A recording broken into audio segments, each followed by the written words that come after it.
Winter, we need to cancel the engagement. Not postpone. Cancel. The words didn't come from across a table.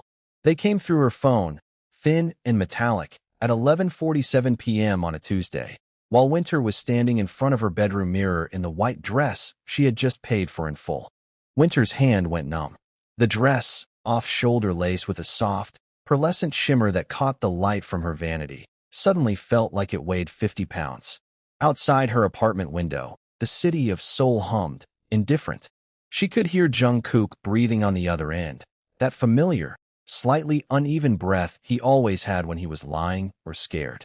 She knew his habits better than her own. He bit the inside of his cheek when he was anxious.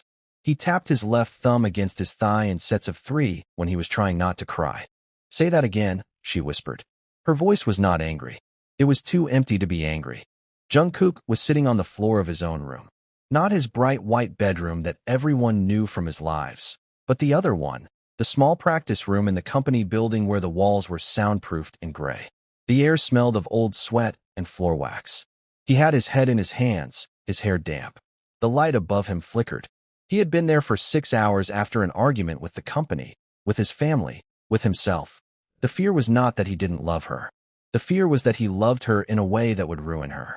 Winter, Kim Min-jong, was 23, at the absolute peak of her career, with a world tour, with a future that was supposed to be pristine.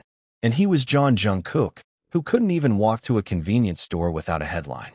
His secret, his deepest and most pathetic secret, was that he had always believed he would be the reason someone like her would fall.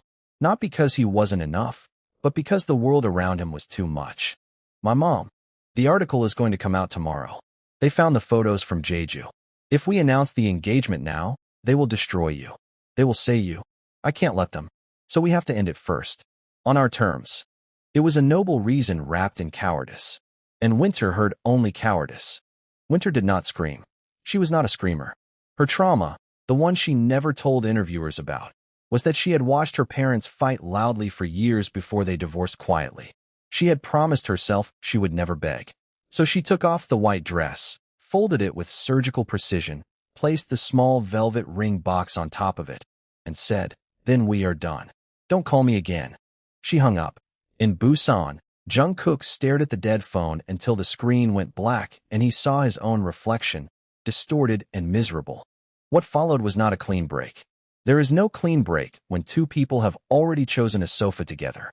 Winter returned to her dorm. She became quieter. Her members noticed she stopped eating the strawberries she loved. The external conflict erupted exactly as Jungkook had predicted, but without the buffer of their engagement. The photos from Jeju leaked. Dispatch. 2 figures in black masks walking on a beach, his tattooed hand holding her small one. The internet exploded. Winter's company released a sterile statement. Jungkook's company released another. Both said they were close colleagues. The lie tasted like ash. A week after the phone call, Jungkook stood in the rain outside Winter's building at 2 a.m., holding a bouquet of white roses. White roses meant new beginnings, innocence. He had remembered that from a fan letter. He was soaked, his white t-shirt clinging to him, his hair plastered to his forehead. He had never felt more like a boy and less like an idol. Winter opened the door. She saw him. Her eyes, which had always been soft and crescent-shaped when she smiled, were flat. "Go home, Jungkook. Please. Just 5 minutes. You had 5 years to give me 5 minutes. You gave me 1 phone call." She tried to close the door. He put his hand out, not forcefully, but desperately. The bouquet fell. The white roses scattered on the wet concrete, petals bruised by the rain and by his own shaking hands. Winter looked down at the fallen flowers, and for a second, her lower lip trembled. That was the only crack. Then she picked up 1 rose, looked at it, and handed it back to him. "Don't." She closed the door. The sound was not loud. It was final. He left the roses there. The next morning, a janitor threw them away.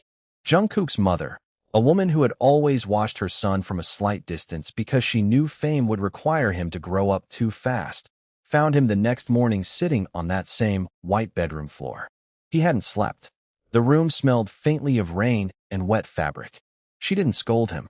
She sat down next to him, her knees cracking slightly, and said, "Do you know what your father said when he proposed to me? He said, 'I am not promising you an easy life. I am promising you I will not face a hard life without you. You try to make her life easy by leaving. That's not your decision to make. That was the internal shift.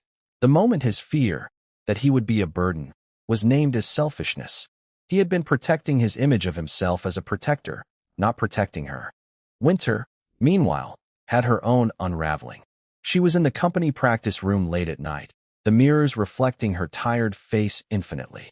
She was practicing the choreography for their new song, but her feet kept faltering on a turn she had done 1,000 times. Her secret habit was that she talked to herself when she was truly alone. "You stupid girl," she whispered to her reflection.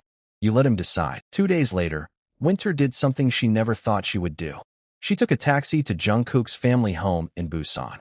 She didn't call first. She wore a simple beige sweater, no makeup, her hair tied up. She was clutching nothing.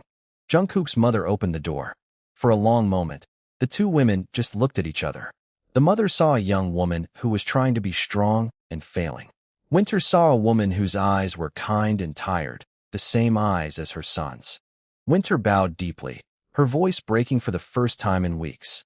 "Iomioni, I was rude. I'm sorry." The mother didn't say it's okay. She stepped forward and pulled Winter into her arms. The hug was warm, smelling faintly of laundry detergent and ginger tea. Winter collapsed. All the tears she had held back in front of her members, in front of the company, in front of Jungkook himself, poured out onto the older woman's shoulder.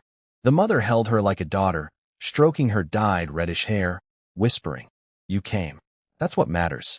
He has been a fool." She led Winter inside to the bright living room, sat her down, made her tea. No judgment, no questions about the articles, just warmth.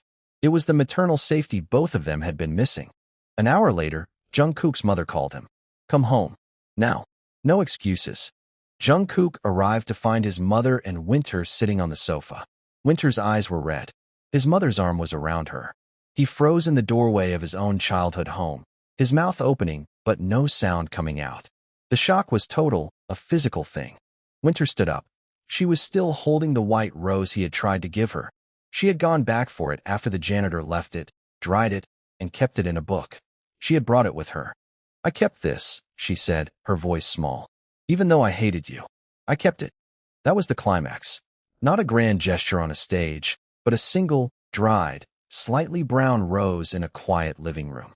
Jungkook crossed the room in 3 strides and finally hugged her properly. He buried his face in her neck, and he wept. Not the pretty tears of a drama, but ugly, shaking sobs of a 28-year-old man who realized he had almost lost the only person who made the white room feel less empty. Winter cried too, hitting his chest weakly, then holding him tighter. His mother watched them, her own eyes filling, and quietly left the room to give them space. She texted one person, Jimin. The next chapter was chaos and light. Jimin had gathered the others. The plan was absurd and very BTS. 7 bouquets of white roses, one for each member, to show that this was not just Jungkook's apology, but a family's promise.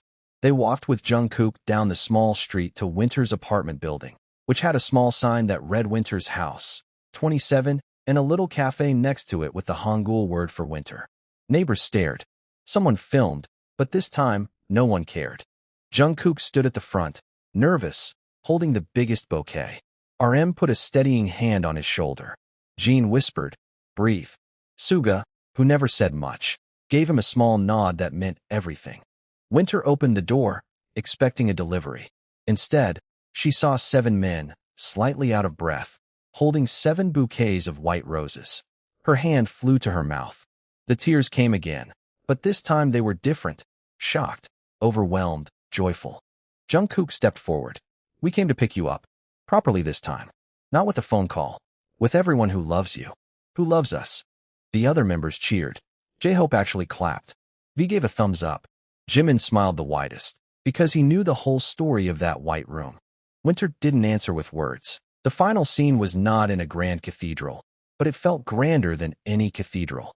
It was a hall decorated in white and gold, with white orchids hanging from the ceiling, the scent of lilies and candles thick in the air. The light was bright, honest, white. Winter wore the white dress again, but this time it was not folded on a bed.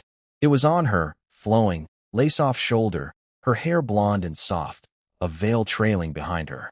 She held a bouquet of white roses, fresh and perfect. Jungkook wore a black tuxedo with a bow tie, his hair neat, his earrings glinting. He could not stop smiling at her.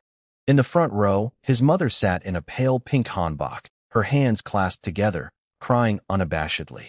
Behind them, 6 men in black tuxedos, his brothers, clapped, their faces full of pride.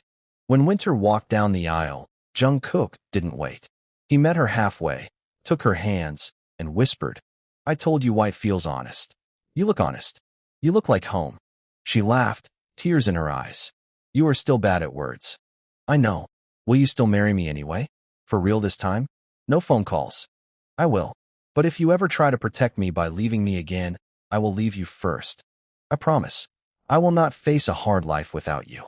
They sat together on the golden pelaminan, the Indonesian wedding stage that Winter had once joked she wanted because it looked like a throne for 2 people who survived a lot. The photographer said, "Look here, smile." And they did. They smiled with the deep, exhausted, absolute happiness of 2 people who had failed an engagement and still made it to the altar, not because fate was kind, but because they finally learned to stop deciding for each other and start standing next to each other. The light from the stained glass windows fell on them,